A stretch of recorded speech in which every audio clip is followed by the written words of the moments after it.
Nicky Hawkins just come back from the London Stadium versus it was West Ham Fan TV. West Ham 1. It's West Ham 2, Tottenham 1. Connor, listen, we've beat that mob up the road and we're fourth in the league. 9 points above them. And deservedly so. 100%. More even. I think like the way we trotting along all season, getting wins against the smaller teams, and we pick points against some of the top 16s, but we were yet to make that statement against one of the bigger ones, and no better way to do it against Spurs today. And absolutely buzzing is an understatement. The whole team, we've seen them again this season, putting bodies on the line to get these results, and individually today and as a team, both they played absolutely brilliant. Thought Rice fought like it was a World Cup final or something, or an FA Cup final. He just put the amount of interceptions he made, the amount of clearances he made, driving up the field. He's really improved his game this season on that as well, going forwards. Souček as well beside him, battling hard. That bloody head he ends up getting, and he continued on. Shows he wants to really fight for West Ham no matter what. Creswell, had a very good game, I thought, actually, especially going forward. But besides the goal, I think it was, we're used to that. And, overall, Diop, I thought, was exceptional in the defence, coming in for Ogbonna. And then he just adds that extra, that clearance or two today that, maybe Ogbonna, as good as he's been, mightn't have the pace to do it sometimes. Or he just, Mourinho said a year or two ago now, when he was United manager, that he scouted. We looked at Diop, and he really sees something in him, and that's what he saw in him, because the last few games he's played brilliantly.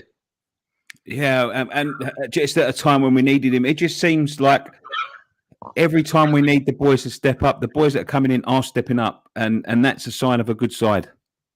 100%, yeah, and it's down to really the morale of the team as well, and what Moyes is, the fitness and the training. That's they're going through at the moment, and even in the last few years, we've seen players getting injured all the time and all that, and they'd be out for a long time, and fair enough. Sometimes it might be a serious injury, but half of them it's maybe the fact that the efforts of actually recovering from this injury, and once a player gets injured, they're devastated really now. They want to be back on that pitch, and that's what we want players to play for the shirt. And Lingard even going out on loan to United, from United to us, and he really wants us more than anything now to show us. And he hasn't scored since the Villa game, but the last few games he wanted to score again, and it shows what he meant to him and the team today when he did. It's a brilliant finish.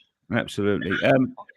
How far can we push this now, Connor? I ask this every week because we're expecting to finish any time, but we're running out of games now. Yeah, like I said, we're getting closer and closer to that finish line, and it's, even though, like you were saying, the watch long, there's no need to be nervous because we're doing so well anyway. But it's how many no West Ham we could end up going back to mid-table, bottom half next season. So we got to enjoy this while we're up here and hopefully stay as long as we can. I know Leicester are winning now at the break, and at the moment, to be honest, top four, as good as it is, I think it's still a bit way too high for us. We can still dream, but if you want to put in a realistic bracket, that top 7 in 5th to 7th place is, a brilliant target for us. And, keep going along. City next week is going to be I don't know what's going to happen there, but just give them a game and, see how we go after that, because besides City really, and even City we can give a game, I don't think there's, a team out there that isn't scared of us. So why not? Absolutely. Connor, thank you so much. No worries, Nicky. See you next week. Yeah.